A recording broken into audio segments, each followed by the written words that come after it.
সংগ্রাম আমাদের মুক্তির সংগ্রাম, এবারের সংগ্রাম স্বাধীনতার সংগ্রাম।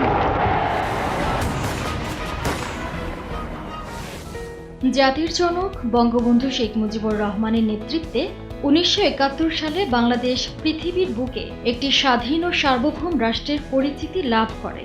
বঙ্গবন্ধুর স্বপ্নের সোনার বাংলা আজকের মাননীয় প্রধানমন্ত্রী শেখ হাসিনার ঘোষিত ডিজিটাল বাংলাদেশ।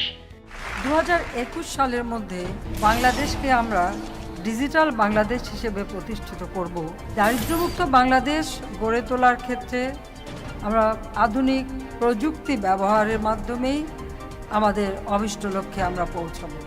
আমাদের এই ভবিষ্যৎ প্রজন্মকে প্রযুক্তি শিক্ষা দিয়ে ডিজিটাল বাংলাদেশ শুধু গড়ে তোলা নয়, ডিজিটাল বাংলাদেশকে এগিয়ে নিয়ে যাওয়া, সেই কাজে আমরা সম্পৃক্ত করতে চাই।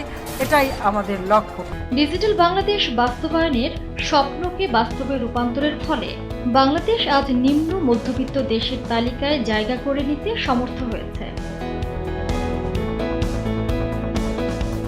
একটি তথ্য প্রযুক্তি নির্ভর সমৃদ্ধ বাংলাদেশ গড়তে সরকার যে রূপকল্প ২০২১ ঘোষণা করেছিল, সেই ঘোষণার আলোকে ইতিমধ্যে জেলা ও ইউনিয়ন পর্যায়ে ইন্টারনেট সেবা, মোবাইল মানি ট্রান্সফার, বিমানের টিকিট, ই-টেন্ডারিং সহ শিক্ষা, স্বাস্থ্য, কৃষি, বাণিজ্য ইত্যাদি ক্ষেত্রে তথ্য প্রযুক্তির ব্যবহার বহুলাংশে বৃদ্ধি পেয়েছে।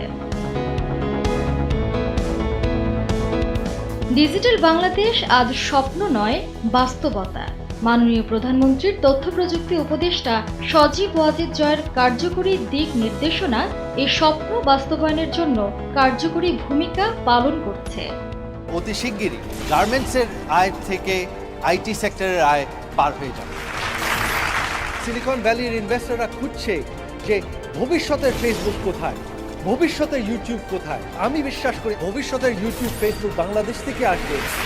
উন্নত বিশ্বের সাথে তাল মিলাতে বাংলাদেশকে আরও বেশি উন্নত, গতিশীল এবং সংবেদনশীল করাই হচ্ছে ডিজিটাল বাংলাদেশের মূল লক্ষ্য।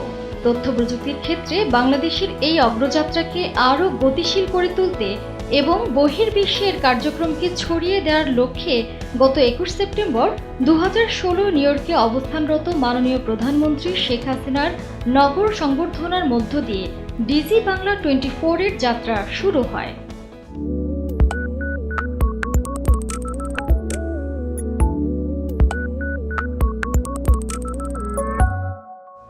পরবর্তীতে ডিজিটাল ওয়ার্ল্ড 2016 থেকে শুরু করে বাংলাদেশের সকল তথ্য প্রযুক্তির সর্বশেষ খবর ডিজি বাংলা 24 নিয়মিত প্রচার করে আসছে। ডিজি বাংলার অন্যতম লক্ষ্য বাংলাদেশের তথ্য প্রযুক্তির উন্নয়ন সম্পর্কে প্রবাসী বাংলাদেশিদের জানান দেয়া এবং তাদেরকে বাংলাদেশের এই উন্নয়নে শামিল হতে উদ্বুদ্ধ করা। বিশ্বের যে কোনো প্রান্ত থেকে মোবাইল অ্যাপস এবং অনলাইনের মাধ্যমে ডিজি বাংলার অনুষ্ঠান উপভোগ করা যাচ্ছে এবং বিশ্বের 16টি দেশে প্রবাসী বাংলাদেশিরা 24 ঘন্টা এই চ্যানেল দেখতে পাচ্ছে। ডিজি বাংলার এই অগ্রযাত্রায় আমরা তথ্য ও যোগাযোগ প্রযুক্তি বিভাগের দায়িত্বপ্রাপ্ত সফল প্রতিমন্ত্রী অ্যাডভোকেট জুনায়েদ আহমেদ পলক এমপির শুভকামনা পেয়েছি। মাননীয় উপদেষ্টা জনাব সজীব ওয়াজেদ জয়ের নেতৃত্বে এদেশের লাখো কোটি তরুণদের সাথে করে নিয়ে আমরা ডিজিটাল বাংলাদেশ বিনির্মাণের পথে এগিয়ে যাচ্ছি। আমরা আশা করছি ডিজি 24 বাংলা ডিজিটাল বাংলাদেশ বিনির্মাণে খুবই গুরুত্বপূর্ণ ভূমিকা পালন করবে। তাদের সাফল্য কামনা করছি এবং আশা করছি ডিজি 24 বাংলা টেলিভিশন এগিয়ে যাবে। শুভাকাঙ্ক্ষী হিসাবে আরও পেয়েছি তথ্যমন্ত্রী হাসানুল হক ইনু, বাংলাদেশের 16 কোটি মানুষ এবং প্রবাসী বাংলা ভাষাভাষী জনগণের তথ্য যোগাযোগ প্রযুক্তির যে সর্বশেষ উদ্ভাবনগুলো আছে, কাজগুলো আছে এবং মানুষের যে উপকারগুলো হয়, সেই ব্যাপারে আশা করি আপনারা অনুষ্ঠান করবেন যাতে আমরা সর্বশেষ প্রযুক্তি আয়ত্ত করতে পারি এবং প্রয়োগের দক্ষতা অর্জন করতে পারি। আমি ডিজি বাংলা 24কে আবার অভিনন্দন জানাচ্ছি চমৎকার একটা কাজ করার জন্য। শুভাকাঙ্ক্ষী হিসাবে আরও পেয়েছি বেসিস সভাপতি মোস্তফা জাব্বার।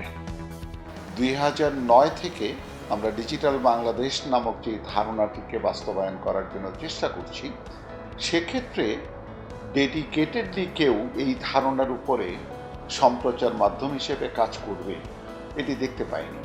ডিজি বাংলাকে সেই কারণে স্বাগত জানাই।